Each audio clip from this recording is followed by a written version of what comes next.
Buenos días. Bueno, yo no hice ninguna retroalimentación en la cuestión de las preguntas. No tenía la forma de cómo agregar mi respuesta sin leer las preguntas, ¿no? Entonces, por más que quise buscarle la forma de ir viendo dónde colocar mi pregunta, yo dije, pues la voy a colocar aquí, pero no fue la intención de generar la como un debate para nada, sino yo quería colocar, pero no encontré la forma. Entonces, yo creo que me faltó ahí aclararlo para que no hubiera este comentario que hizo la profesora, ¿no? Muchas gracias, nada más. Ok, ok, sí, está bien, profesor. Ahorita vamos a ver cómo podemos ir pues puliendo esta participación. Así es que vamos avanzando. Gracias por las precisiones y pues aquí las vamos a estar anotando. ¿De acuerdo? Y muy bien. Gracias, maestra. Este, am, Vamos a ver, pues como dijo la profesora Erandi, rápidamente, si ya están, todos ya están dentro del aula, sí, ¿verdad? Sí, maestro. Excelentísimo, para no estar unos en una cosa y otros en otra. Bien, rápidamente leo los propósitos, que era la siguiente parte que iba yo a leer antes de que empezáramos con las diferentes participaciones, ¿no? Entonces, en cuanto al propósito general del curso, al término, los profesores, ustedes, tendrán las bases para diseñar estrategias didácticas que incluyan un compendio de lecturas especializadas producto de la investigación educativa realizada por ustedes mismos, las cuales funcionen como modelo y soporte en sus clases, sobre todo al momento de abordar la comprensión lectora de diferentes géneros. En cuanto a los propósitos específicos, tenemos que ustedes comprenderán el concepto de enfoque comunicativo de la enseñanza de la lengua, un poquito lo que estuvimos platicando el día de ayer, identificarán las diferentes aportaciones de las ciencias del lenguaje y del discurso al enfoque comunicativo, que es lo que vamos a ver hoy. Analizarán el concepto de comprensión lectora desde la teoría interactiva, que es la lectura que vamos a trabajar en equipo. Conocerán las características de la competencia lectora en función del enfoque comunicativo. Vamos a irlo aterrizando porque lo voy a mencionar el día de hoy, e identificarán el modelo de competencia lectora que prevalece en el enfoque comunicativo, ¿no? Que finalmente es un poco de lo que hablábamos ayer, que yo sé que en cuanto a comprensión lectora, o para que se dé la comprensión lectora, tienen que pasar ciertos procesos mentales en mí como lector, por supuesto, conociendo las características textuales del escrito que estoy leyendo, ¿no? Muy bien. Conocerán el concepto de tipología textual, que es también un poquito de lo que voy a hablar el día de hoy, e identificarán las características de los textos descriptivos, narrativos, expositivos y argumentativos, por supuesto. También lo que van a revisar hoy un poquito con lo que les esté señalando, y seleccionarán un conjunto de textos pertenecientes a los 4 tipos textuales. Finalmente, esperamos que esto sea lo ideal, pero no hay ningún problema si no alcanzamos a ejemplificar estos 4 tipos textuales a partir de los temas pues, que nos interesan. Simple y sencillamente, ya nos empezaron el día de ayer a la profesora Erandi y a su servidora, ya nos estuvieron mandando estas lecturas que son de su interés, ya las hemos estado recibiendo. Y esto da inicio a esta selección que esperamos que haga. Entonces, en cuanto a la temática, pues vamos a trabajar con enfoque comunicativo, comprensión lectora en función de la teoría interactiva y la generación de conceptos. La competencia lectora, los tipos de lectura y estrategias de lectura, tipos de texto y géneros textuales para la investigación educativa, estrategias de lectura de textos especializados. Ajá. Entonces, pues bueno, todos los temas van a estar presentes todos los días, así es que ustedes van a poderlo ver bien. En cuanto a los criterios de evaluación, se les solicita pues un mínimo de 80% en cuanto a asistencia. Las actividades por sesión van a tener el 60%, ¿no? Precisamente para que no se nos haga más pesada la entrega final. Y el trabajo final va a tener alrededor de un 30%. Su participación va a estar considerada en cuanto al 10%, ¿sí? Entonces, voy a dar, voy a ingresar a lo que es la presentación. Está ahí, es es la que dice panorama.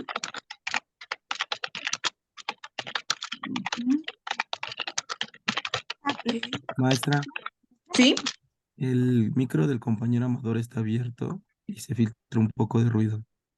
ah, ok, muy bien. El trabajo final, profesor, será el diseño de una estrategia en donde ustedes incluyan material actualizado, ya sea en la parte de bibliografía para el profesor o algún texto, como me lo mandaron ayer. Hay uno, el profesor Araujo, no recuerdo quién me mandó, o bueno, nos mandó más bien a la profesora Erandi y a mí un texto, que quiere trabajar con sus alumnos, el de buscan proteger a niños de la violencia familiar. Finalmente, una estrategia en donde integren este nuevo material. Ojo, puede ser incluso una estrategia que ya hayan diseñado maestros, que ya tengan, para que le incorporen material, artículos, alguna noticia, algún tipo textual que refuerce esa estrategia. Por supuesto, pues ustedes ya trabajando esa lectura desde la parte de la lectura estratégica. Esto es, ustedes van a diseñar una nueva estrategia didáctica o si quieren recuperar alguna que ya hayan hecho, adelante. Ustedes saben que a lo largo del diseño ocupamos materiales. Lo esperado es que ocupemos materiales, ya sea para la parte o el marco teórico, para reforzar o sustentar el marco teórico, o bien para que los chicos trabajen con alguna lectura en especial. En ese sentido es que nosotros esperamos que incorporen este nuevo material con el que trabajemos, ¿sí?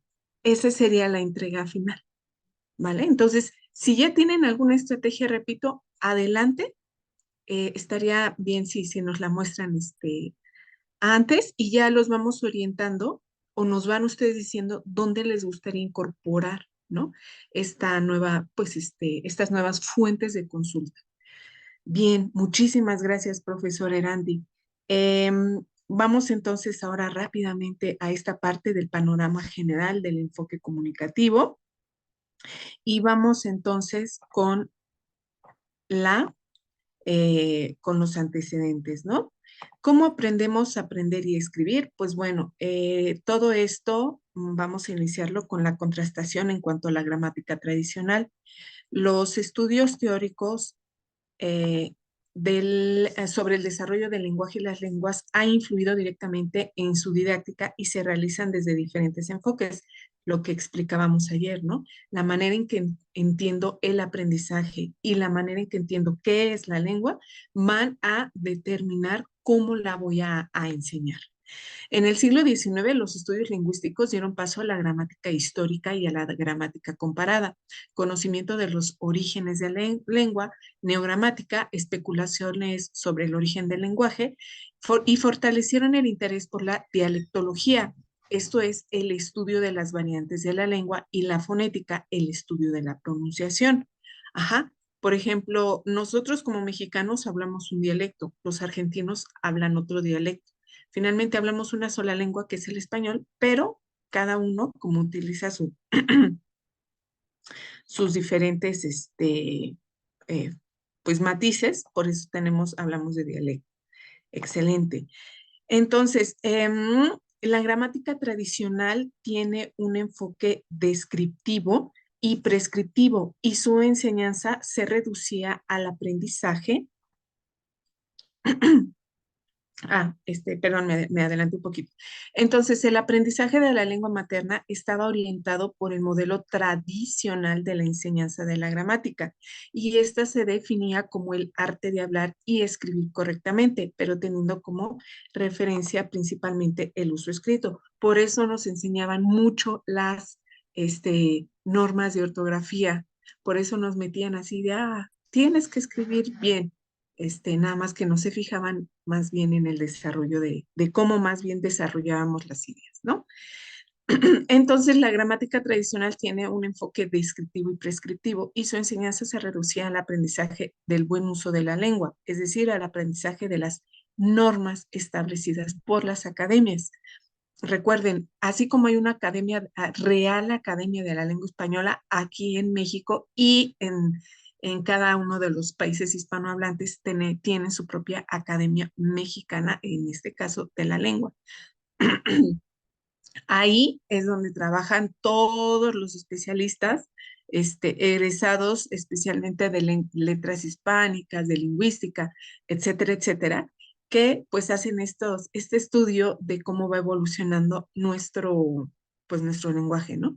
Por otro lado, nada más señalo con un dato, el Colegio de México también tiene un departamento de lingüística y también hacen cosas interesantes ahí. Ahí trabaja Fernando Lara, y Fernando Lara hizo el diccionario de mexicanismos o del español de México. Y ese diccionario es también muy importante porque en ese diccionario aparecen palabras que no son aceptadas en la Real Academia de la Lengua Española. Entonces, y es absoluta y totalmente válido. Ajá. Entonces, para que podamos ir conociendo pues estas diferencias. Esta concepción se heredó de los planteamientos clásicos sobre el lenguaje, ya que las gramáticas latinas, sí, las gramáticas latinas, sirvieron de modelo para la elaboración de las gramáticas de las lenguas que fueron surgiendo. En dichas gramáticas latinas se proponen textos de autores que son considerados como ejemplos del buen escribir.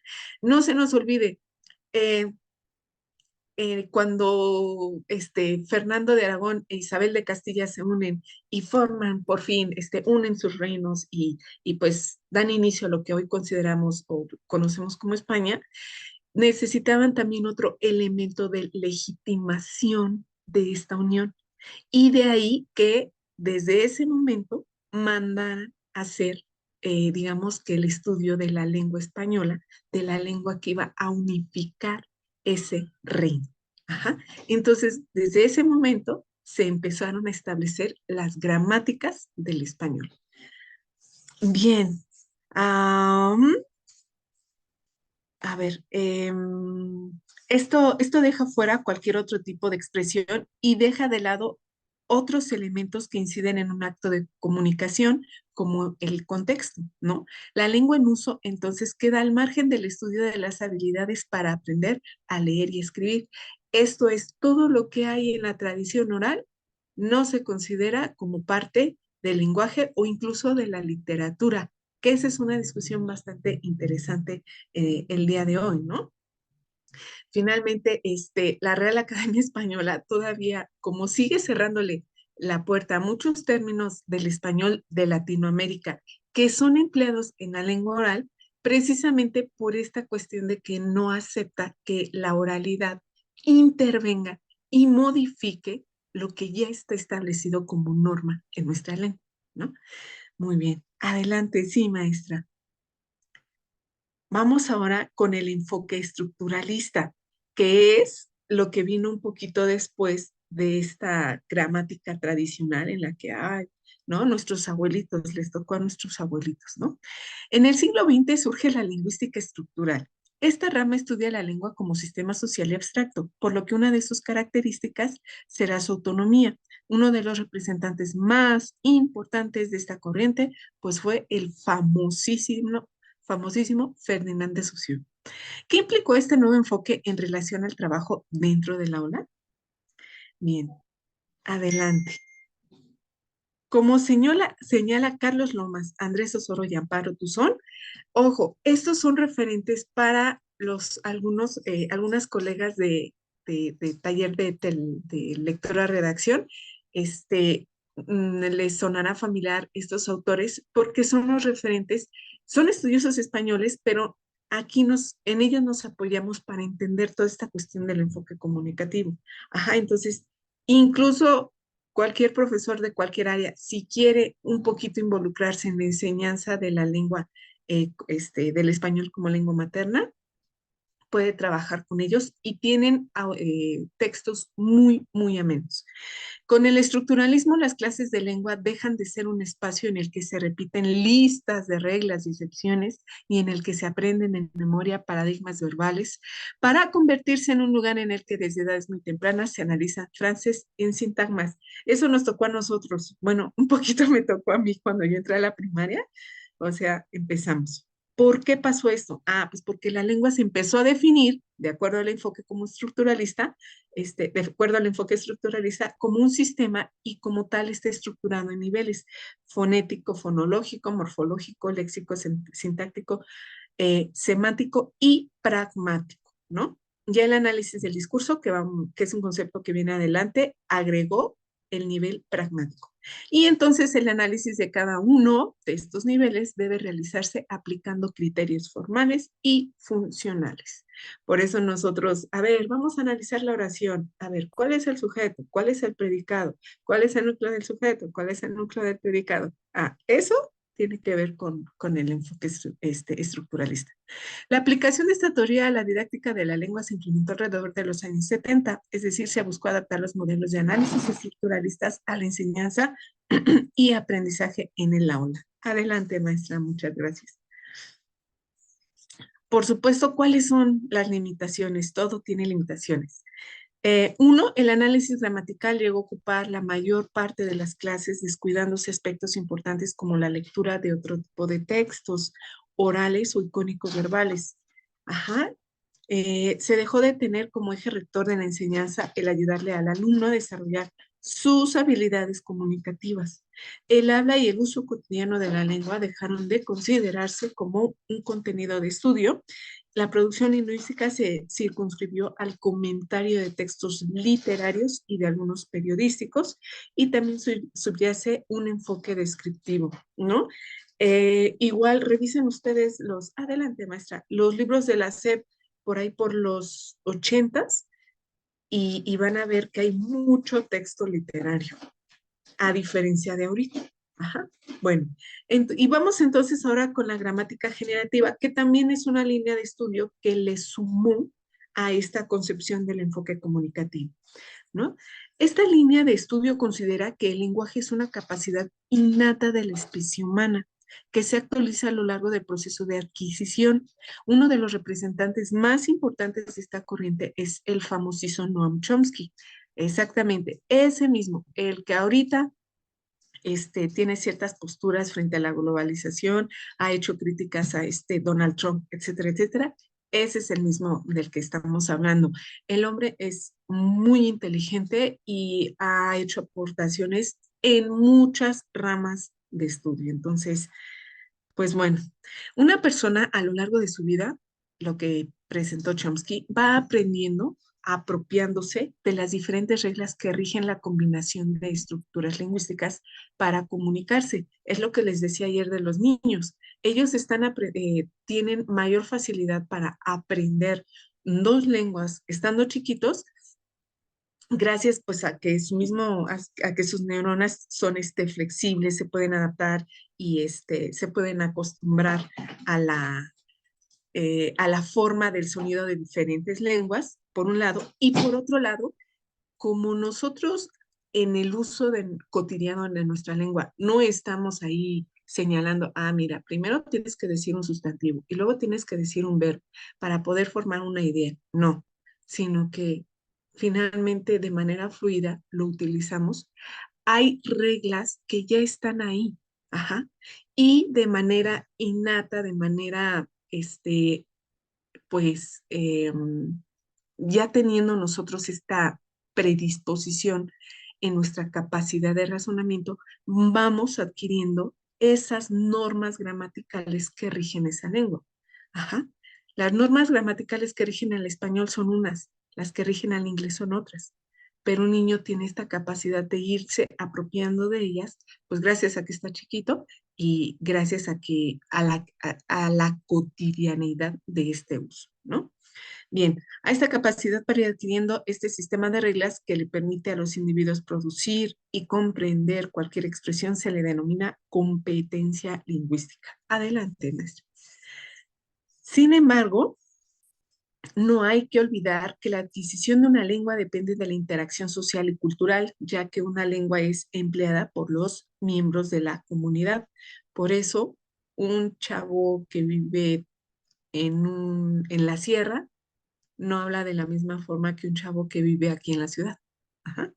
Bien, ¿cuáles son los aspectos limitantes de esta teoría de la gramática? Bueno, de esta línea de investigación que es la gramática generativa. Uno, esta propuesta es un constructo teórico que parte de la consideración de un hablante oyente ideal. Ajá. No tiene en consideración la actuación, el desempeño de los hablantes en ambientes reales y diversos. Los hablantes ideales son entes abstractos y se aleja de la tarea de formar individuos competentes en el uso del lenguaje. Adelante. Y ahora sí, vamos a introducirnos. La competencia comunicativa en la enseñanza de lenguas. Entonces, el modelo de aprendizaje de segundas lenguas, pues, sí, adelante, gracias, maestro. De segundas lenguas también consistía en el aprendizaje de la gramática y en algunos casos se incluían ejercicios de traducción. Sin embargo, a principios de los 70, lo mismo, ¿no? En los 70 se revolucionó mucho el estudio de la lengua. Esta forma de aprender otra lengua se reconfiguró y se implementaron mecanismos de innovación metodológica. Una de estas consistió en desarrollar no el concepto de competencia lingüística, ¿no? Que ya vimos de qué se trataba, sino el de competencia comunicativa. Adelante. Es así como en 1971, ahí tenemos a Delhaims, un etnolingüista, presentó por primera vez este concepto en un congreso de Estados Unidos. Sin embargo, ya tenía tiempo trabajándolo. En su propuesta menciona la importancia de las líneas de estudio establecidas por Austin y Grice, que ya habían propuesto por ahí por los 50 una teoría de los actos del habla.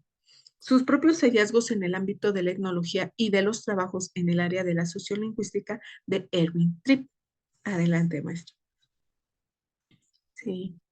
El concepto de competencia comunicativa entonces se deriva de trabajos relacionados con la etnolingüística, sociolingüística y filosofía. Ajá. Estas perspectivas abordan el estudio de la lengua en uso y como un sistema descontextualizado. ¿Cuál es la definición entonces de competencia comunicativa dada por Delhaims? Pues por una parte, por favor, maestra. Este investigador señala que existen factores importantes que van a intervenir al momento de desarrollar la habilidad comunicativa. ¿Cuáles son estos factores?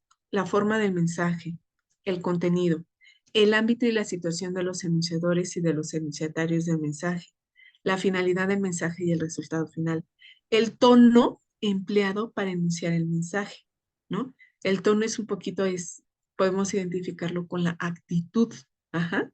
La manera en que el mensaje es formulado, los canales empleados para comunicarlo. Por eso ya entra aquí si es texto oral, si es texto escrito, si es texto visual, si es texto icónico verbal, si es texto audiovisual. Las variedades lingüísticas empleadas, ¿no? Que hablamos un poquito de no es la misma forma en que hablan los argentinos, a la forma en que hablamos nosotros como mexicanos, ¿no?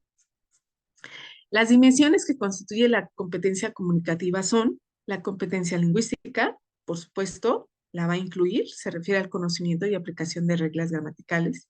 La factibilidad, las expresiones deben ser posibles seguir de acuerdo con factores como la edad, la formación del individuo, aunque sintácticamente son correctas, podrían no tener sentido. La aceptabilidad o adecuación, un acto comunicativo debe atender al contexto en el que se presenta. Por ejemplo, de acuerdo con ciertas convenciones, cuando una persona se dirige a otra y ninguna se conoce mutuamente, entonces se debe utilizar el tratamiento de usted y no de tú. Por supuesto, esto lo tenemos mucho en México. Ajá. mucho, mucho en México. No así en otros lugares, ¿no? Por ejemplo, en España. El darse en la realidad, la comunicación exige emplear expresiones que se refieran a la realidad y no a situaciones artificiales. Muy bien, por favor, maestra.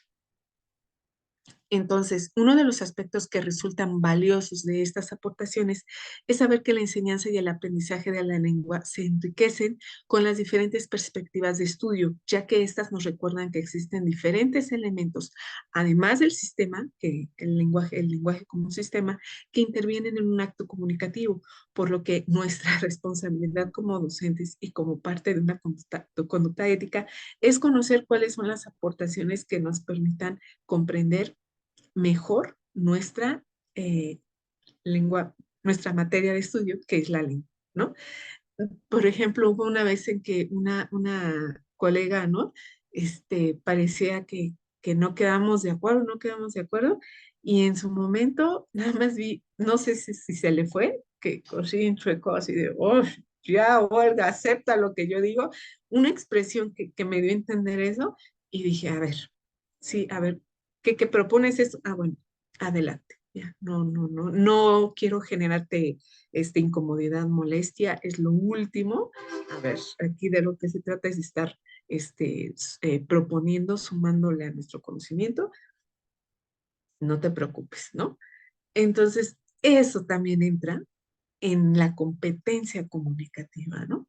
Supe leer finalmente su gesto y dije, adelante, no se trata aquí de pasarla. ¿Qué pasa con el enfoque comunicativo en México? Adelante, maestra, por favor. Muchas gracias. Respecto a este punto, pues vamos a señalar que de 1970 al 93, los programas de estudio y los libros de texto de educación básica y obligatoria para ese momento, primaria, secundaria, reflejaron la influencia del enfoque estructuralista. En general, pues, no tuvieron modificaciones. En 1992 se hizo una primera actualización de los programas de primaria y secundaria para que estos se adecuaran a la propuesta del enfoque comunicativo y así los alumnos pudieran desarrollar las 4 habilidades lingüísticas básicas.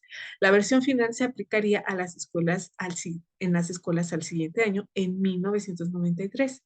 El nivel secundario se estableció también como parte de la educación básica y obligatoria. Y cabe señalar que aquí pasó lo mismo en España, en su famoso sistema de educación básica, también hicieron lo mismo. Y yo creo, no he hecho una investigación más a fondo, pero yo creo que hubo una conjunción, porque lo mismo que pasó en España se replicó aquí en los programas, ¿no? Pero bueno, en 2005 se realizó una nueva actualización de los programas de primaria y secundaria y para que los alumnos desarrollaran diferentes competencias. Por supuesto, se empezó a trabajar ya por ámbitos y se evaluó en función de productos previamente establecidos. Fue esta famosa reforma integral en donde los chicos iban, por ejemplo, a aprender a redactar una carta dirigida a la delegación solicitando o pidiendo tal información. No, bueno, no sé si alguno de ustedes tuvo contacto con alguien o alguno de sus hijos pudo haber estado en secundaria en ese momento, ¿no? El propósito se enunció de manera más clara, atendiendo a la necesidad de que los alumnos amplíen su capacidad de expresión y comprensión del lenguaje oral y escrito, lo usen para aprender y organizar su pensamiento y puedan participar de manera reflexiva en las prácticas sociales del lenguaje del mundo contemporáneo. Actualmente sabemos, gracias maestra, adelante por favor, sabemos que hay una nueva modificación, no me he sentado a estudiarla, prometo hacerlo para siguientes momentos, pero sí hay cosas bastante particulares.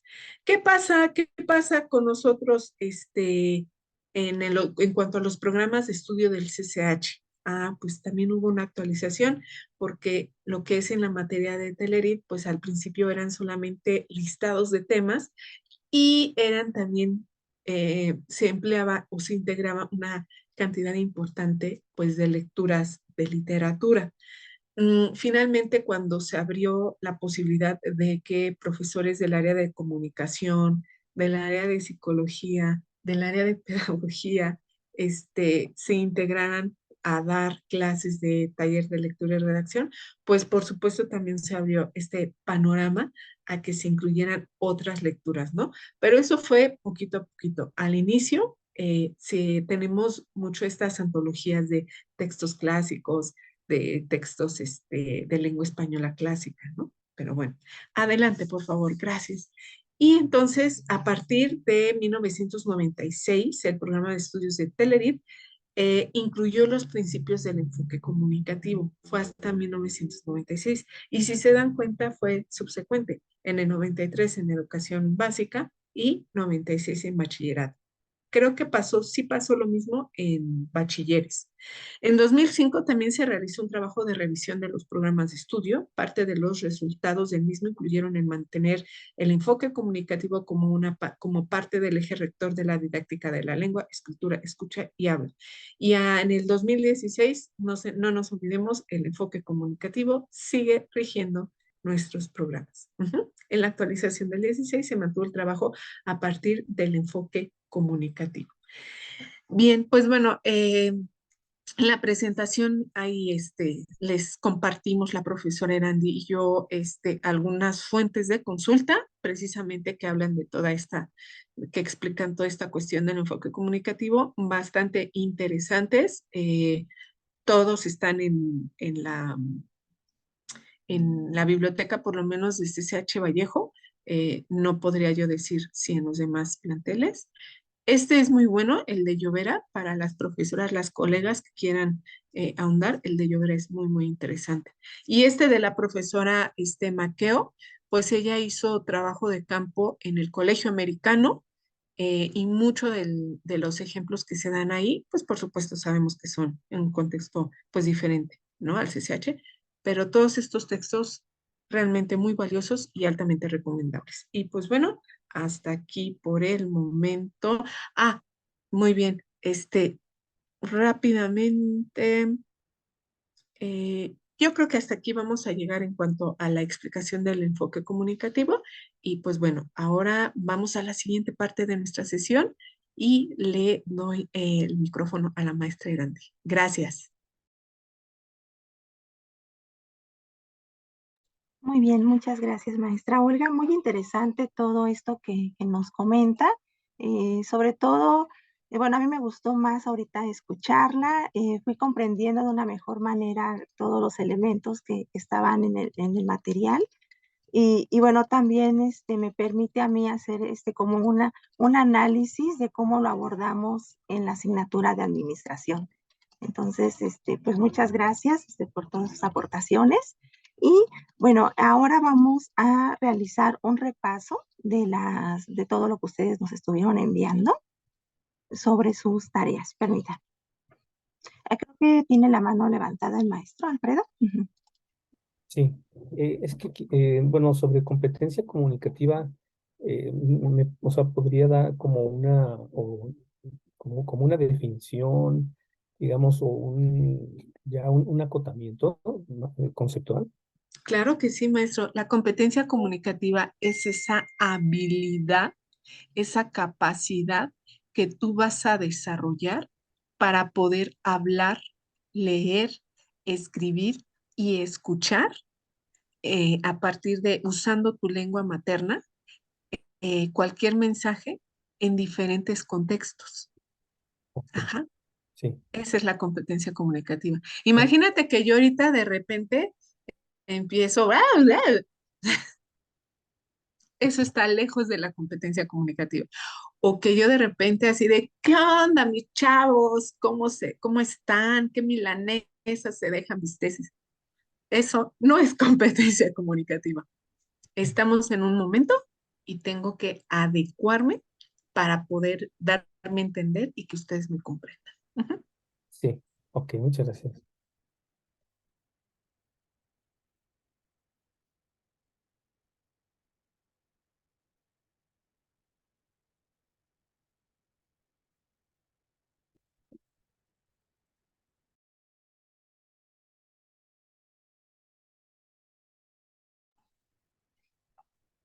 Muy bien, muy bien. Pues bueno, si vamos a nuestro foro, ahorita ya está abierto para que puedan ir viendo los comentarios de sus compañeros del curso.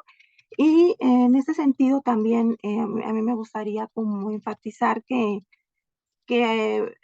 bueno, ahora la idea es que ustedes también me digan si ahorita sí pueden ya observarlo, algunos de ustedes, para que no me quede yo nada más con la idea de que sí ya pueden ver todos los comentarios. Si alguno de ustedes puede revisar que sí puedan observar los comentarios de los demás, se los agradecería mucho. Muy bien. Bueno, pues tenemos lo que serían 3 preguntas. Y de estas 3 preguntas, bueno, nos dice primeramente, una sería, ¿cómo aplico el enfoque comunicativo en mi práctica docente?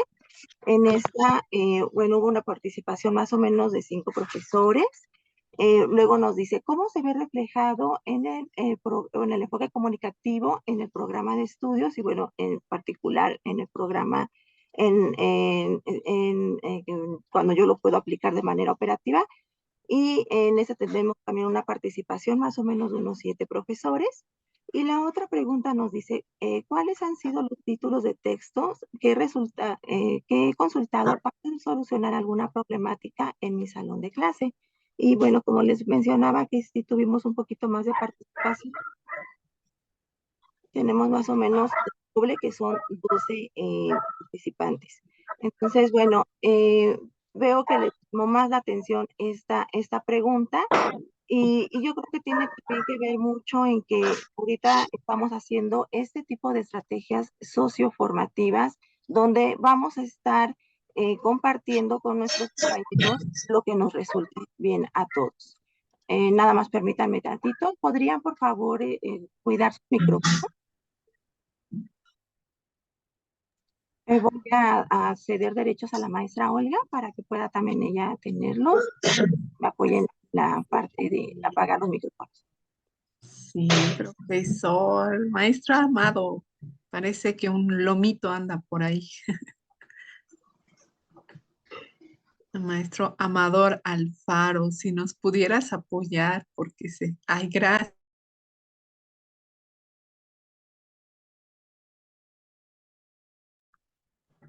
Gracias. Perdón, maestra. Es que se quedó prendido tu micrófono. Ok. Gracias. Es que tengo broncas ahorita. Bueno, hasta me tuve que salir, perdón. No te preocupes, gracias.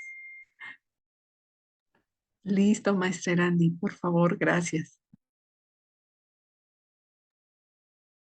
Muy bien, creo que ya se dio los derechos. Vale. Muy bien. Bueno, entonces, bueno, tenemos ahorita aquí la respuesta de la profesora Nora. Nora nos dice, dentro del programa de la asignatura de cibernética y computación se ve reflejado de manera implícita en las estrategias sugeridas, que básicamente son investigaciones y exposición de puntos de vista. Muy bien, entonces aquí me llama mucho la atención esta parte de que la maestra observa las estrategias. Muy bien, vamos a ir haciendo como una lluvia de ideas. Y el profesor Francisco Pedro nos dice, saludos, para el caso de matemáticas, ese ejercicio de comunicación se orienta principalmente a la resolución de problemas, lo que implica que los jóvenes reflexionen, propicien el trabajo en equipo para que la ayuda entre los mismos compañeros vayan dando sentido a su aprendizaje. Asimismo, promover la comprensión del problema, que implica la comprensión lectora, el hacer un plan de solución, ejecutar este plan de solución del problema, y por último, que el joven reflexione acerca de la efectividad de su propuesta y qué tan factible era para el plan que se había propuesto. Aquí me parece muy interesante varias palabras clave que habría que rescatar, como resolución de problemas, esta parte de la reflexión, el trabajo en equipo, lo que sería también esta parte de ayuda y aprendizaje, y el plan, la elaboración de este plan y cómo ejecutarlo. Esto, bueno, a mí me gustaría resaltarlo y en esta lluvia de ideas que estamos haciendo, porque son elementos básicos de lo que sería la socioformación, y la socioformación forma parte de estas estrategias de las que vamos a abordar el día miércoles. Muy bien. Bueno, nos dice la profesora Alma Angélica. Bueno, es importante que los estudiantes se atrevan a hablar, a expresar ideas, a escuchar, a pensar e incluso a ser empático, a ser solidarios. Ayuda mucho cuando intercambian sus ideas, escuchar otras ideas, otras posturas, otros mundos. Les permite mirar su pensamiento, cuestionar y analizar. Se les dificulta mucho, sin embargo, como les comento, siempre las preguntas y dudas que tengan son la base para aclarar y aclararse. Se les promueve ver documentales, películas, imágenes que les ayudan a formar nuevas ideas o también para comprender lo que no se entendía. Ponerlos a desarrollar una idea en donde inicia y cómo cómo cada uno de los alumnos va armando sus propias ideas. Esta parte de la construcción del pensamiento creativo también a mí me gustaría resaltarlo para lo que es precisamente ese diseño de estas estrategias socioformativas y del enfoque comunicativo. El respeto es indispensable y la base de la buena comunicación. Establecer códigos de comunicación, también esta parte es muy importante sobre los códigos. Y el programa de esta asignatura invita a que constantemente se revise lo que se escribe, lo que se dice y lo que ellos identifican para las formas de la expresión. Muy bien. Bueno, en cuanto a esta pregunta, que es cómo se ve reflejado el enfoque comunicativo en el programa de estudios, quisiera alguno de ustedes hacer alguna otra observación o pasamos a la siguiente pregunta.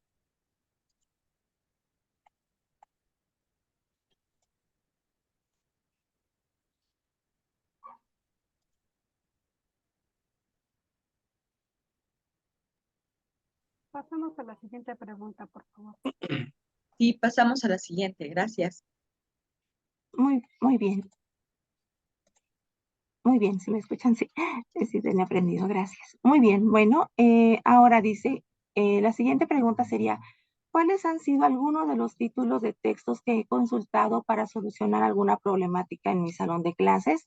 Bueno, esta me gustaría un poquito más que ahorita que ya estén en equipos, ustedes puedan comentarlo con sus compañeros, los que no pudieron realizar la actividad por varias razones. No se preocupen, el foro está abierto y la idea de que esté abierto es para que ustedes puedan ir participando en el mismo y puedan ir completando no tanto la evaluación porque entonces estaríamos pues sí cayendo en una forma tradicional educativa, sino más bien para que podamos a nuestro ritmo y a nuestro proceso formativo ir completando cada una de estas etapas ir construyendo nuestra propia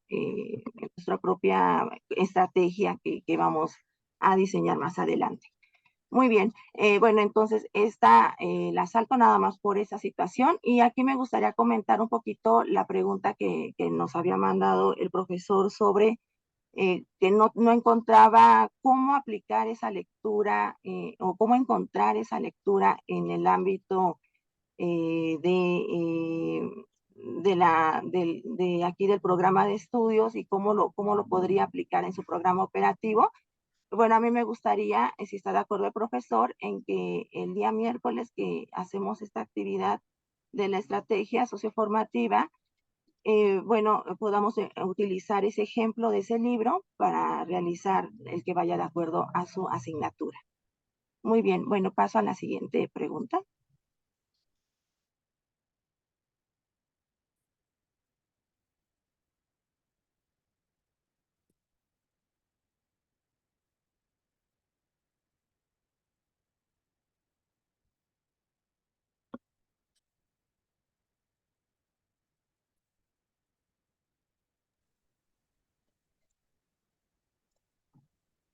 Y tenemos ahora la pregunta, ¿cómo aplico el enfoque comunicativo en mi práctica docente?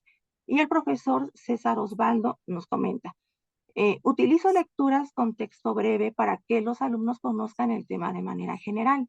También realizo una presentación por medio de diapositivas y para reforzar también utilizo imágenes del tema de estudio, donde los estudiantes deberán describir ante el grupo ciertas características sobre las mismas según el tiempo y contexto histórico.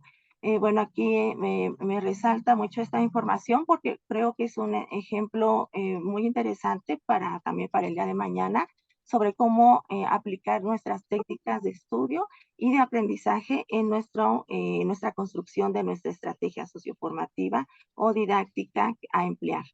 Muy bien, y la profesora Alma Angélica nos dice, bueno, en mi caso busco todos los recursos posibles, imágenes, películas, videos, hacemos ejercicios que permitan tener referentes del tema que estamos viendo, leemos, cuestionamos, revisamos cómo se escriben, practicamos, escuchamos formas distintas de los modos de hablar, todos los recursos posibles. La idea es siempre generar la curiosidad y la búsqueda de temas, de cómo se originó la idea que se esté trabajando. También llama mucho mi atención, bueno, todos los comentarios, pero aquí para hacer el ejercicio, este comentario, ya que no solamente estamos viendo la aplicación de diferentes herramientas para nuestra estrategia que está de fondo, sino también aquí ya observo lo que es esta puesta en práctica de lo que podría ser en nuestra investigación educativa o en todo caso lo que precisamente nos está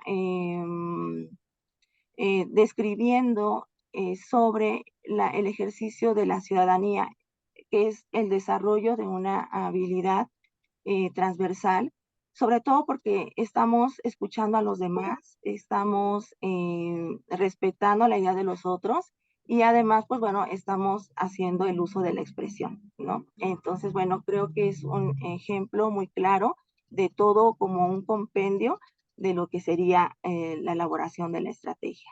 Muy bien, pues bueno, hasta ahorita sería el repaso de estas tres preguntas.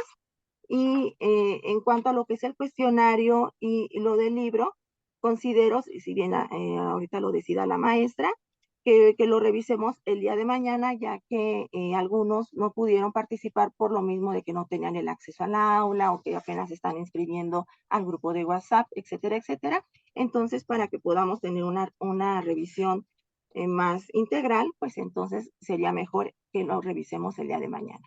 Bueno, gracias. Sí, maestra, claro que sí, por supuesto. Entonces me van a dar oportunidad de presentar uno de los temas también con los que estamos aquí pendientes, ¿no? Para que se les facilite, pues, además, este trabajo que para quienes no pudieron todavía entregarlo, no se preocupen, totalmente de acuerdo con la maestra. Entonces, lo que vamos a hacer a continuación, rápidamente, la maestra Sara tiene alguna duda, tiene su manita levantada. Y yo me quedé con una duda y mi respuesta en el foro era como, ¿a qué te refieres con problemática en el salón o resolución de una problemática? Pues que a mi problema tengo una situación, lo resuelvo, pero creo que ustedes lo manejan o tienen algo diferente en mi concepto, entonces quiero homologar. Ya. Pues mira, por ejemplo, como yo soy de taller de lectura y redacción y como también soy tutora, puedo plantearte dos tipos de problemática. En cuanto a lo que es mi materia, como yo sé que tengo que ayudarles a los chicos a que aprendan a leer y comprender lo que leen, y tengo que ayudarle a los chavos a que redacten y escriban de manera coherente, cohesionada y adecuada. La primera problemática que encuentro, como lo dijo ayer el maestro Marco, es que no son conscientes al momento de escribir. Los chavos así de, a ver, leyeron el cuento, ¿no? Por ejemplo, hay un cuento muy padre, Cómo se divertían, de Isaac Asimov. Lo recomiendo mucho para materias incluso de física, de historia, etcétera, etcétera. Eh, los pongo a leer este cuentito y ahora díganme, por favor, algún comentario. ¿Qué les pareció? ¿No? Y les pido que lo pongan escrito. Y entonces, ¿en qué problemática encuentro, maestra Sara? Uno, que se van de refilón. Así como van imaginando la idea, ¡fum! ¡Fum! ¡Fum! Sin hacer este ejercicio de consciente, de autorreflexión, de qué estoy diciendo, uno, y dos, cómo lo estoy diciendo. Me entregan comentarios, sí, está bien chido y qué lástima, pues ya no se pudo que la niña, se fuera a jugar, pero entonces el robot junto con el niño. No usan, por supuesto, signos de puntuación. ¿Por qué? Porque no hay una conciencia de que cada idea se tiene que separar de las demás. También no hay uso de grafías de manera correcta, ¿no? Me pueden escribir búho con V y sin H. Eh, Acentos, olvídate. Hay una situación muy fuerte con esto de los acentos porque no captan la distinción de la entonación. O sea, para ellos el acento es como que un adorno. Y ya cuando les explicas, a ver, no, chaparrito, el acento te está marcando que debes de pronunciar con mayor énfasis esa vocal sobre la que se colocó. Mira, en francés también pasa, etcétera, etcétera. En alemán tienes estos ejemplos. Por ejemplo, ¿no? Cuando les tienes que explicar qué onda o cuál es la importancia de utilizar acentos. Entonces, esa problemática que yo estoy en un primer momento detectando es que los chicos no han desarrollado estas habilidades básicas que les permitan construir discursos coherentes, claros, adecuados. Porque así incluso me ponen estos símbolos que utilizamos en el WhatsApp, ¿no? La carita feliz, X bolita, X y luego la D, o sea, hay muchos signos que se están, creo, trasladando del WhatsApp a la parte escrita, ¿no? Esa sería una problemática para mí. ¿Qué otra problemática puedo encontrar? Eh, Está esta cuestión como tutora del uso de agenda, de la organización de sus actividades y de la visualización del tiempo que van a tener que invertir en. Entonces, ok, ¿cuál es la problemática que encuentro? Que los chicos no pueden hacer este empate entre duración del tiempo de una actividad, duración de una actividad y la actividad misma para que puedan organizar diferentes actividades, un conjunto de actividades en un bloque de tiempo determinado. Ajá. Esa es otra problemática como tutora. No sé si estemos en la misma, en los mismos términos. Maestra Erandi. Ay, lo que pasa es que yo lo veía como buena química cuadrada en el sentido de que tenemos ciertas cosas. A mí mi problemática es tal cosa. Esto es como una especie de no llegar a la meta, al objetivo o al aprendizaje. Entonces, cuando yo decía problemática, me imaginaba así un problema grave, pero ya me quedó claro a qué se refiere, disculpa. Gracias. Okay. Sí. Profesor Erandi. Sí, muchas gracias, maestra Sara, también maestra Olga. Sí, también en ese sentido a mí me gustaría complementar que ese era el fin de que ustedes pudieran primeramente responder las preguntas de manera individual para que pudieran ir haciendo este análisis. En este caso, lo que decía la maestra, bueno, es que en mi ámbito, de mi área, una problemática tendría como que a lo mejor estas características. Y, por ejemplo, a lo mejor veo que en el área de los que están contestando tiene estas características. Y precisamente ven que les decía que al inicio estas preguntas podrían ser aquellas detonadoras para poder generar nuestras premisas de investigación. Entonces, como bien les comentaba, de las 3 preguntas, hubo más profesores que respondieron precisamente esta, la que nos habla de la solución de alguna problemática. Y esto nos permite ir abriendo pues, en nuestras líneas de investigación para ir ahondando en este sentido, a qué primeramente pues vemos como problema, cómo lo vemos dependiendo de cada una de las áreas, y si esa situación, cómo lo abordamos en el aula dependiendo de nuestra propia visión, ¿no? Porque también se dice mucho que uno construye su realidad a partir de la visión que tiene. Entonces se me hace muy interesante esta pregunta que tiene la maestra. Adelante. Sí, ¿no? Y también ese es un tema, maestra Erandi, si tú lo compartes conmigo, es un tema. ¿Qué vamos a entender por problemática? ¿Y qué pasa cuando la aterrizamos o cuando hacemos esta pregunta de acuerdo a cada área, ¿no? Incluso ese es un tema. Sí, sí. Bien, el maestro Alejandro Cornejo tiene levantada la manita. Adelante, profesor. Hola, Olga, ¿sí me escuchan ahora? Sí, profesor.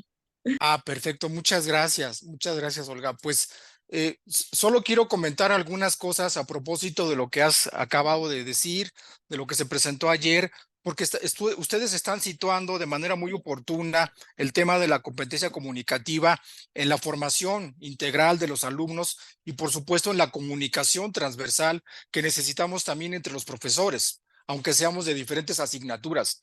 Este punto es fundamental y lo último que acabas de comentar me parece que ejemplifica muy bien de qué manera se aborda la competencia comunicativa de acuerdo al nivel de lectura y de manejo de la escritura por parte de los alumnos. Creo que ese es el punto de partida en términos de que la competencia comunicativa tendrá éxito si identificamos con mucha claridad con qué nivel de lectura y de escritura llegan los alumnos al bachillerato. Quisiera rápidamente par de algunos comentarios muy breves. El primero, ya lo han dicho ustedes, ayer se comentó, es el contexto de los alumnos, ¿no? El contexto de donde proceden, social y cultural, hay que decirlo, es muy heterogéneo, ¿no? Los alumnos llegan de contextos sociales muy heterogéneos. Hay alumnos que pasaron por la secundaria, digamos, como si fuera un jet express y alcanzaron a ver solo lo general. Hay alumnos que se detuvieron un poquito más y porque sus familias insistieron en que leyeran, y tienen algunas lecturas acumuladas en su haber. Hay alumnos que fueron a lo mejor o que tienen un capital cultural mucho más alto, ¿no? Por ejemplo, y que tienen una pequeña biblioteca en casa, entonces se han vuelto lectores asiduos de distintos textos. Entonces tenemos un panorama muy heterogéneo del alumnado del bachillerato, ¿no? El que llega de secundaria. Ese es el primer punto que hay que tomar en cuenta, ¿no? Hay alumnos que sí llegan con algunas habilidades y otros que prácticamente las desconocen. Las desconocen porque, como ustedes han dicho, la primaria y la secundaria prácticamente no les ofrecieron más que lo que tú decías, este enfoque hasta cierto punto mucho más gramatical de la lectura y la escritura, y mucho menos un enfoque basado en el hábito, basado en el interés, basado en la curiosidad y el descubrimiento. El segundo tiene que ver exactamente con los niveles de lectura que traen los alumnos de la secundaria. Yo creo que no hay que dejar de tomar en cuenta las pruebas PISA.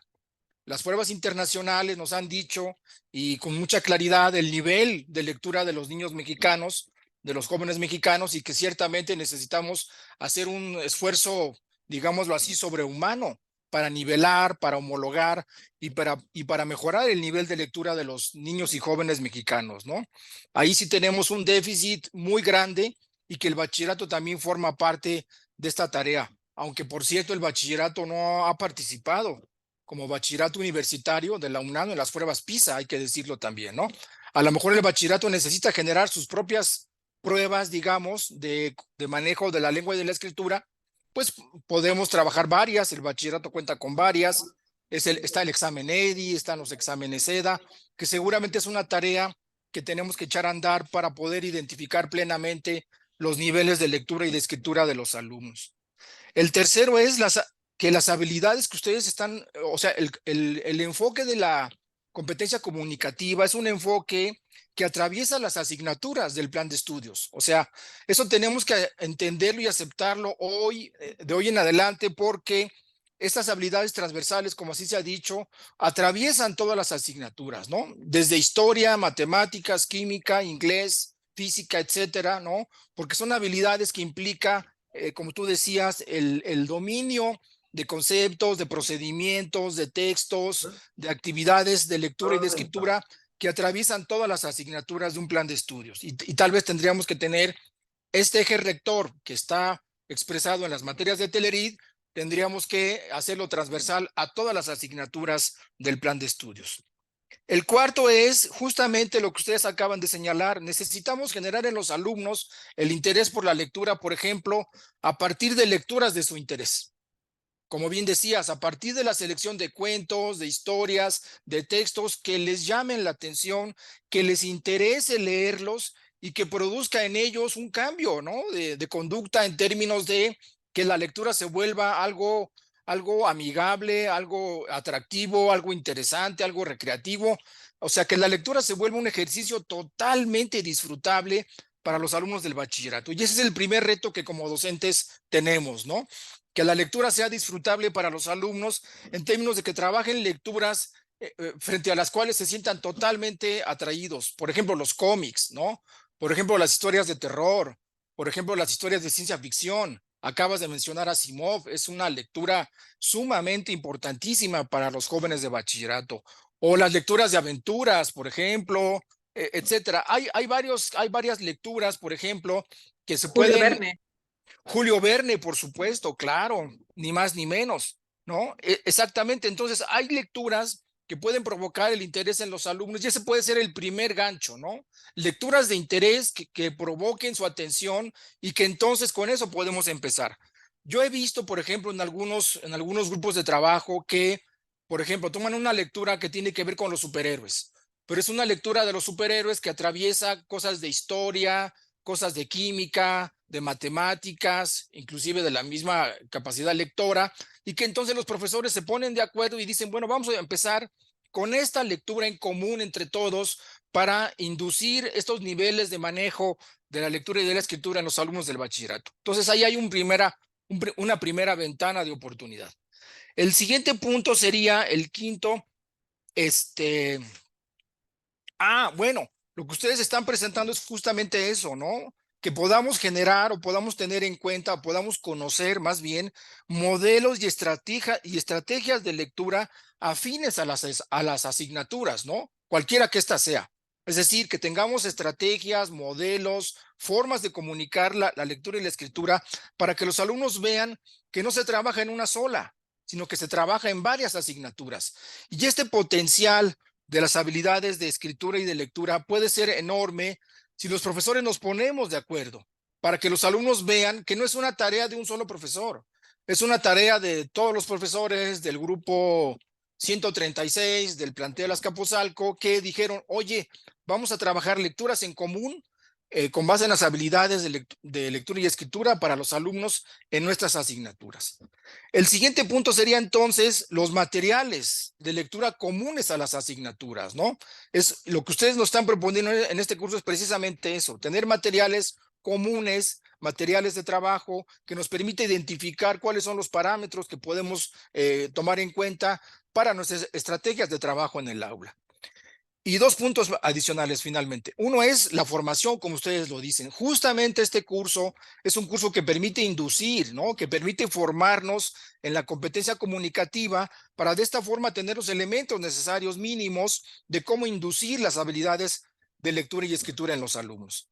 Y finalmente, creo que está en la mente de todas y todos nosotros, es que si nos ponemos de acuerdo los profesores de un grupo, precisamente en términos de una lectura en común a seguir, con un enfoque claro respecto al enfoque comunicativo, ¿no? Podemos diseñar estrategias, podemos diseñar intervenciones que nos permitan avanzar en el ciclo escolar y, como tú lo decías anteriormente, corregir estas partes de la lectura y de la escritura de los alumnos, donde, por ejemplo, como dices muy bien, omiten la puntuación, omiten, por ejemplo, el contexto, o a veces pasan por alto la secuencia de las ideas. Y yo creo que esto nos abre una enorme posibilidad para que en algún momento el bachillerato, por ejemplo, alcance estos niveles de dominio que en otros países están presentes perfectamente en cada nivel educativo, ¿no? Por ejemplo, la capacidad para escribir un ensayo, que está en los programas de estudio del bachillerato, ¿no? pero yo quisiera ver cuántos alumnos, por ejemplo, escriben un ensayo completo, escriben un ensayo bien presentado, coherente, como tú decías, con buena argumentación, de tal suerte que se vuelva también una especie de parámetro, ¿no? En la programación de nuestra docencia, que podamos decir, al final de este ciclo, los alumnos lograron escribir un texto bien presentado. En el siguiente ciclo alcanzaron un segundo nivel, ¿no? Un texto mucho más completo. Y después, en la tercera asignatura o tercer ciclo alcanzaron un nivel mucho más sofisticado, en donde ya presentaron un ensayo mucho más argumentado.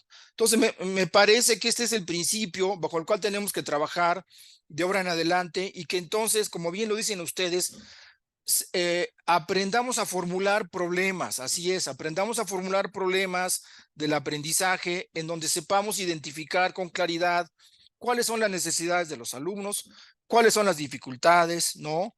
En dónde podemos nosotros incidir como docentes, pero no solo como docentes en lo individual, sino como docentes también a partir de un trabajo mucho más transversal y mucho más colegiado entre todas y todos. Gracias, Olga. Muy bien, muchísimas gracias. Gracias, profesor, Alejandro. Pues sí, exactamente como bien apuntas, pues el trabajo más bien tendría que ir hacia la transversalidad, por un lado, por supuesto, pues la organización de nosotros como profesores al inicio, ¿no? En su momento, si no mal no recuerda, la profesora Erandi, cuando nos conocimos en el seminario de innovación, presenté por ahí un trabajo, pero como resultado de la aplicación del pero. Ajá. Fue en esos principios, pues en esos momentos fue que apliqué lo que es el aprendizaje un poquito más delineado, el aprendizaje cooperativo. Y de hecho también hubo una profesora que sí me dijo, oye, pero entonces, ¿cómo le hacemos para ponernos de acuerdo, ¿no? ¿Cómo nos podemos, juntar para, pues, trazar estas líneas, ¿no? Pues bueno, en su momento mi respuesta muy, pues muy incipiente fue que al inicio del ciclo escolar, por ahí, a ver, profes, ¿quién es el tutor del grupo? Tú, yo. Hay veces que en uno de los grupos que doy, soy yo la tutora, hay veces que lo es otra colega que de química, la maestra Yareli, muy linda.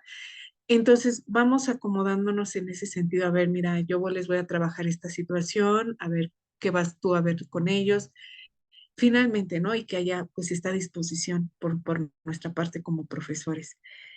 Y pues sí, totalmente de acuerdo con lo que señalas, maestro, ¿no? Ok, bien, muchísimas gracias. ¿Hay alguien más que tenga alguna duda antes de irnos a lo que nos da todavía muy buen tiempo de presentarles lo que es la tipología textual, algo muy padre para que se den cuenta el porqué incluso del cuestionario que dejamos la profesora y yo? ¿Nadie más? Muy bien. Y pues bueno, me voy a detener. Miren, esta lectura, antes de empezar con la tipología textual, porque creo que no se quedó ahí, no se preocupen. eh, Ustedes van a trabajar en equipos, de acuerdo a los que veo aquí, somos 23 personas, pero en total son 21, ustedes como alumnos. Entonces, nos vamos a dividir en algunos equipos sin problema.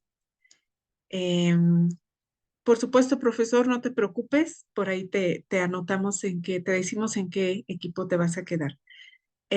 Para dividirnos esa lectura, ¿no? Sobre comprensión lectora, finalmente el propósito de que ustedes se acerquen a estas lecturas es para que estén involucrados un poquito con lo que es este proceso e inmediatamente lo relacionen con lo que ustedes ven en clase.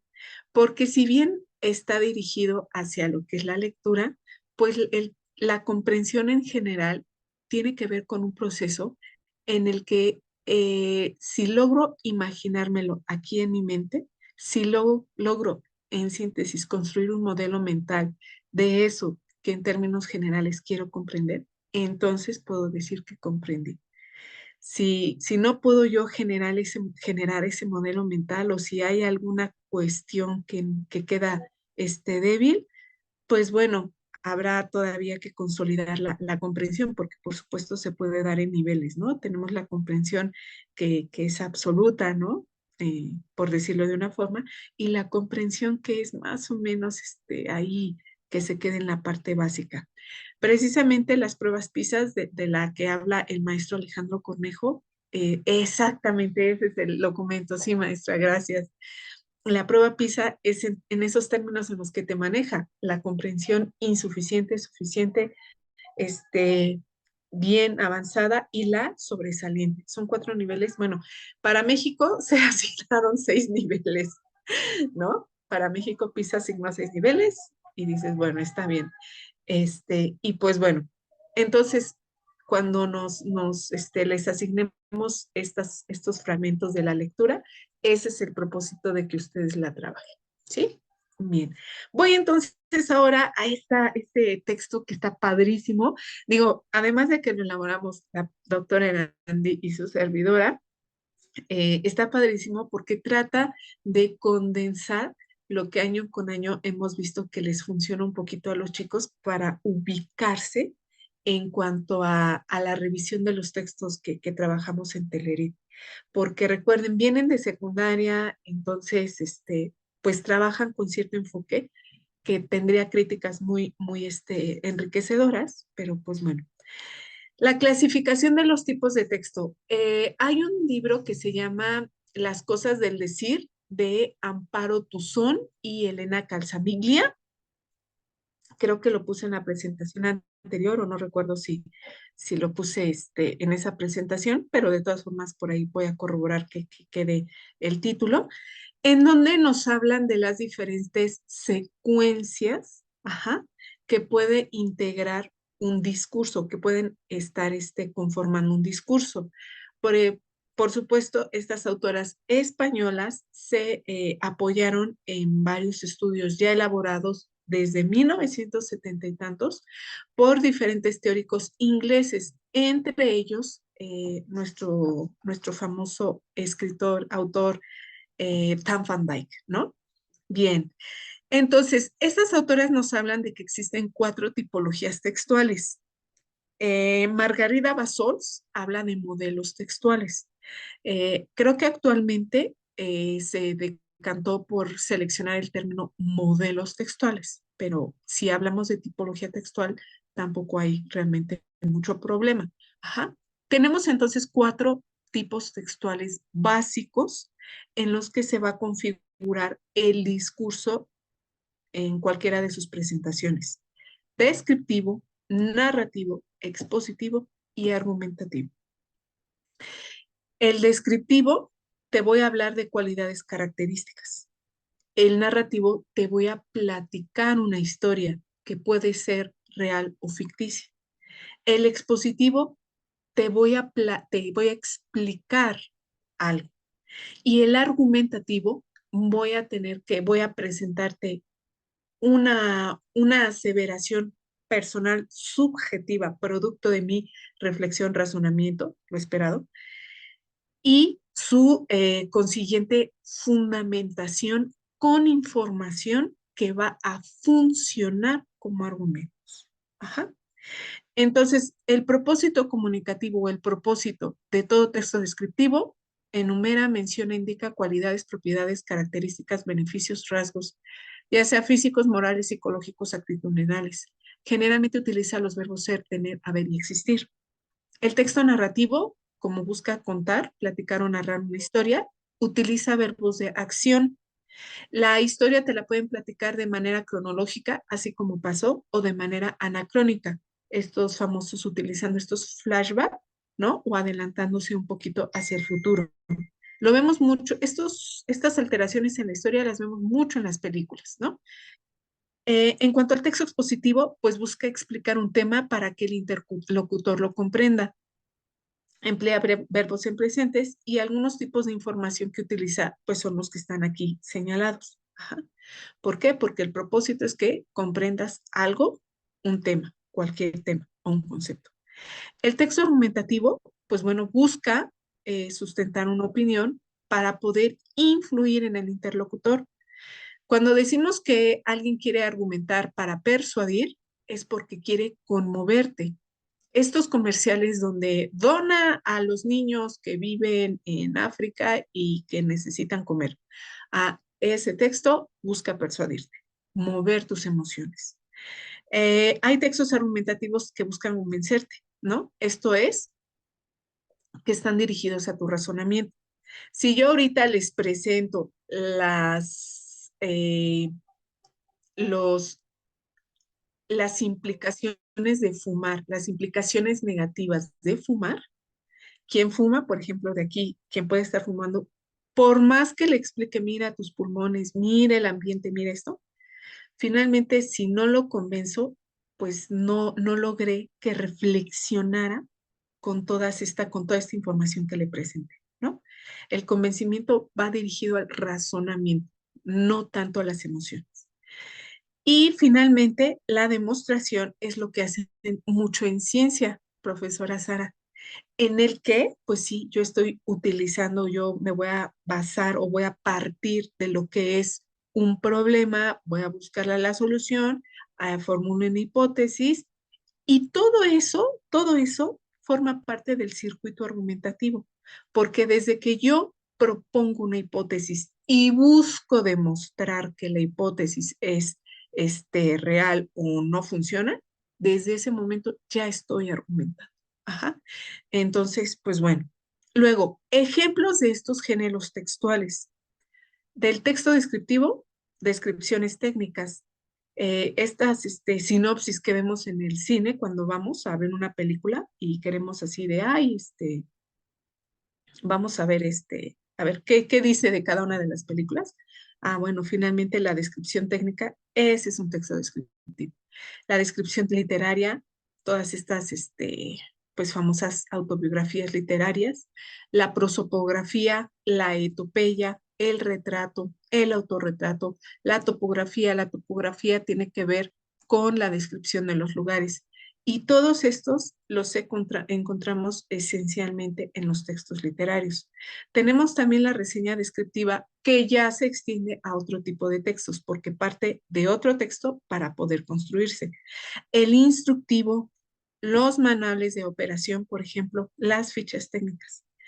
En cuanto a textos literarios, hay las enciclopedias y los instructivos, ¿no? Tenemos también y los diccionarios, son ejemplo clásico de texto descriptivo. Bien, en cuanto a los textos narrativos literarios, pues tenemos a toda esta gama: cuento, leyenda, minificción, obra de teatro, mito, ejempla, fábula, novela, crónica literaria. El ejempla son estos textos medievales que derivan de la tradición árabe, ¿no? Que se utilizaba, por ejemplo, en India tenemos dos obras muy importantes, el Panchatantra y el Mahabharata. Llegan a España con la conquista, tenemos el Conde Lucanor con este libro de ejemplas y de ahí nos llegan a nosotros, pues a partir de esta tradición que los recupera. Lo recuperaron mucho en los libros de primaria de cuando yo era chiquita. Sí, hace mucho tiempo. Entonces, pues bueno, ¿no? Esos son los ejemplos. Tienen mucho que ver con la fábula, pero el ejemplo, a diferencia de la fábula, es una historia dentro de otra historia. Les voy a pasar también un link de programas de la BBC que utilizaron este formato de una historia dentro de una historia, entonces bastante interesante. Bien, los no literarios tenemos la crónica periodística, la noticia, el reportaje, la biografía histórica. Y entran aquí, por ejemplo, para los de historia, las cartas de relación de Hernán Cortés, la historia verdadera de la conquista de Bernal Díaz del Castillo y todos estos textos históricos que nos platican, ¿no? La historia. Bien, en cuanto al texto expositivo, si pudiéramos ir un poquito arriba, por favor. Muchas gracias, maestra. Pues los esenciales son el texto de divulgación, el artículo especializado, el libro de texto. Hay algunas veces que confundimos el ensayo académico con el artículo académico. Por un lado, sí son equiparables, pero por otro lado, no tanto. Ajá.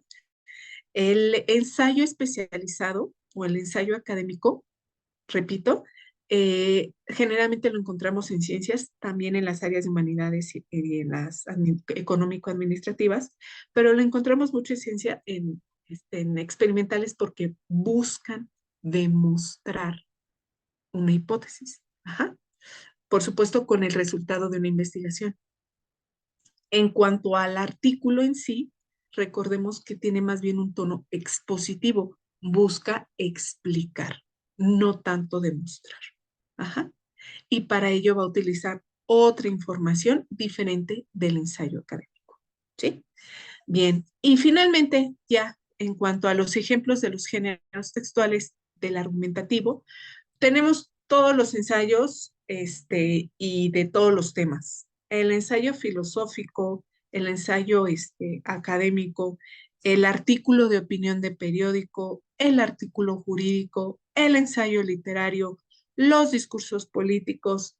Por eso hay que tener mucho cuidado cuando nos va a visitar algún candidato a nuestra casa, que le pasó a mi esposo, por cierto. Santiago Tobado fue a la casa de los suegros y por ahí he hablado con ellos, no, sí, no, mi esposo quedó así, ay, sí, Santiago Taboada, y chispas, ¿no? Después dijo, híjole, me persuadió, sí, efectivamente, conmovió, ¿no? Te movió, te conmovió. Tenemos el debate, ajá, tenemos la editorial, ¿no? En el periódico, en las revistas, tenemos la caricatura política. La caricatura política presenta la opinión del caricaturista y la sustenta a partir de las figuras retóricas o de la forma en que está presentando a los personajes de los que habla. Tenemos al anuncio publicitario y al comercial. El anuncio publicitario es el que encontramos en la parada del autobús, en el metro, ¿no? En las revistas. Y el comercial es el texto audiovisual que vemos en la televisión y ahora mucho en YouTube y también en Facebook, ¿no? Tenemos la columna, el comentario, y el comentario pues puede ser, como es muy abierto el comentario, hay veces que se queda entre lo argumentativo y lo expositivo, ¿no? Entonces, finalmente por ahí el comentario incluso se puede presentar en los dos. Muy bien, muchísimas gracias, maestra. Recuerden que el medio por el que se transmite un mensaje puede ser oral, escrito, visual, audiovisual, icónico verbal.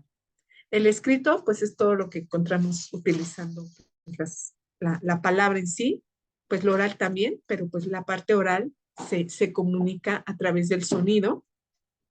La visual es todo lo que vemos, ¿no? La audiovisual, pues todo lo que escuchamos y vemos. Y lo icónico verbal es todo lo que tiene dibujitos más una parte lingüística. Ajá. Por eso el anuncio publicitario es un texto icónico verbal. El cartel también es un texto icónico verbal, ¿no? Por ejemplo.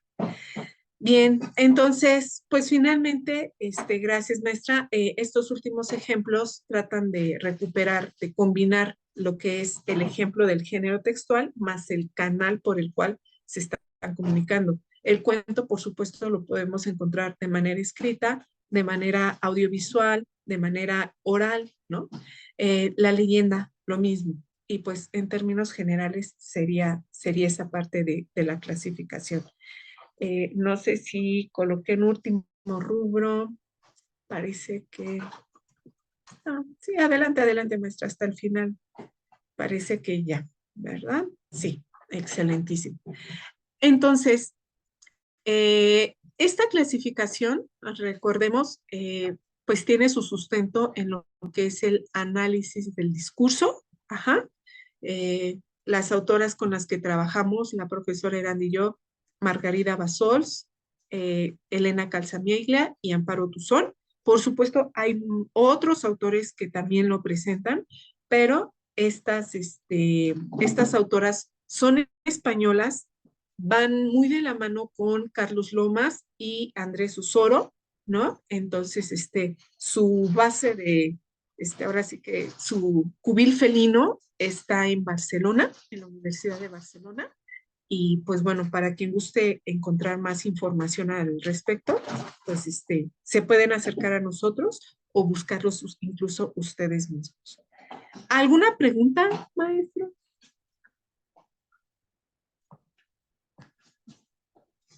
Claro que sí, maestra. Vamos a compartir este documento.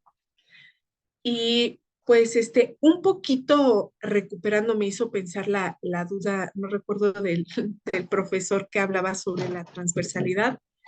Maestro, aquí hay un ejemplo del sustento de la transversalidad. No importa el contenido, no importa el tema del que se está hablando.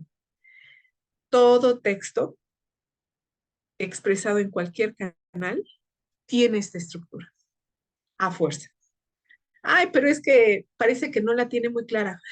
Bueno, entonces no está tan bien escrito, pero a fuerza la deben tener. Ajá. ¿Qué pasa? Ustedes preguntarán también y aprovecho ya para cerrar esta sección e irnos a su trabajo asíncrono. ¿Qué pasa con los Twitter? ¿Qué pasa con los mensajes en Facebook? TikTok, chispas.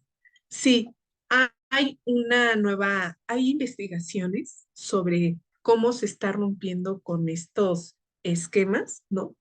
Porque al ser mensajes que se escriben con determinadas delimitaciones y limitaciones, ¿no? Creo que Twitter no recuerdo cuántas palabras te permite. En Facebook, aunque encontramos textos así muy amplios, generalmente no son tan leídos como la parte visual. Ajá. Entonces en Facebook es más fácil que encontremos textos así como que visuales y con un mensaje lingüístico muy, muy breve, ¿no? Sí hay investigaciones en las que dicen, ay, nos están reduciendo pues la capacidad para razonar, nos están acotando, nos están delimitando. Sí, y mucho. ¿Qué pasa con TikTok? TikTok está generando adicción, por un lado, y está generando esta ansiedad al ser fácilmente manipulable, así de, el siguiente, al siguiente. Y creo que dura 1 minuto, 30 segundos, no sé cuál es el tiempo que tienen delimitado, pues está repercutiendo en esta cuestión de que los chavos, por eso no a veces no nos están ya aguantando, en más de 10 minutos ya su atención ya empezó a dispersarse, ¿no? Pero pues bueno. También antes de irnos a la parte sincrónica, profesores, la doctora Erandi nos está compartiendo el enlace, ajá, de aquí de la asistencia. Así es que, pues bueno, para que estemos al pendiente. Ok, maestra Erandi, doctora Erandi, ¿te parece si empezamos a formar los equipos para sus asignaciones? Sí, por supuesto. Muy bien, muy bien. Sí. Ok, perfecto. Miren, la lectura es claves para la enseñanza de la comprensión lectora. Es la lectura que mostraba la maestra al inicio de esta breve presentación. Es un texto súper amable. El autor es Jesús Alonso Tapia. Este hombre ha trabajado toda su vida con el tema de comprensión lectora y de motivación.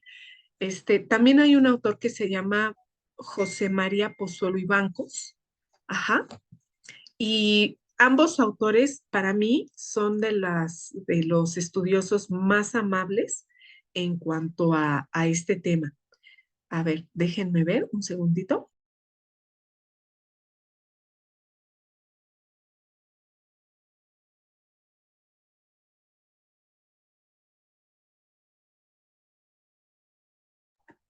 Miren, ¿qué les parece? Como ya son 11:45, espero, sí, a ver si pueden estar de acuerdo conmigo en que señalemos quién va a formar parte de qué equipo y que ustedes se pongan de acuerdo para que trabajen en la plataforma que más les convenga.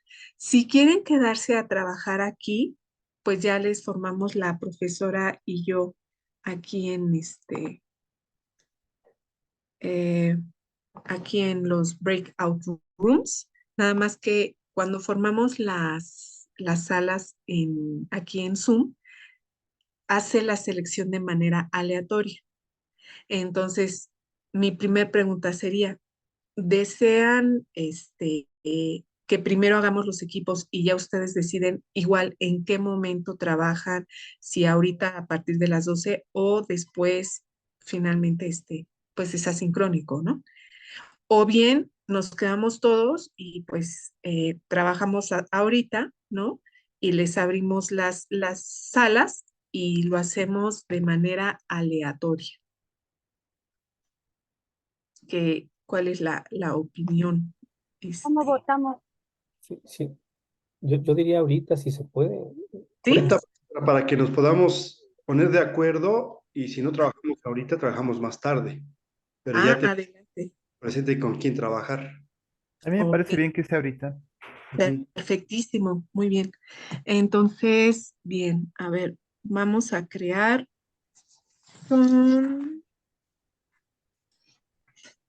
ya están los apartados seleccionados. Son 9 apartados y somos 22 personas. Bien, aquí nada más lo menciono. Le voy a dar 3. A ver, aparece el maestro Marco. A ver, aquí estoy en donde dice More. Le doy clic. Aparece aquí Breakout Rooms. Vamos a ver cuántos vamos a crear. Son 9 apartados y son 22 personas.